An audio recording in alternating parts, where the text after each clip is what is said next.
Yung kagandahan na may sariling motor mga tol, pagka gusto mo mag-relax, hawakan mo lang ang throttle ng motor mo, pumunta ka sa gusto mong puntahan, huwag mong pigilan ang kagustuhan mo tol.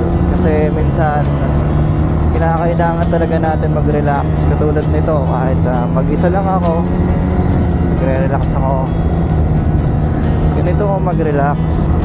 Kung hindi mo naman trip talaga mag-motor, alam mo naman siguro sa sarili mo kung ano yung makakapagpa-relax sa'yo. Punta ka sa beach, punta ka sa rest house mo, punta ka sa bukid, or kung gusto mo naman mag-hiking ka, bahala ka tol. Huwag puro trabaho. Oo, sabihin natin na masaya, may pera ka, pero hindi pera yung tunay na pagpasaya sa'yo tol. Kumbaga ang pera, instrumento lang yan tol. Maniwala ka sa akin, kayang-kaya mo pasayain ang sarili mo kahit mag-isa ka lang. Hindi mo kailangan dumepende sa ibang tao, kasi minsan sila pa yung hihila sa'yo para umayaw ka sa mga kagustuhan mo.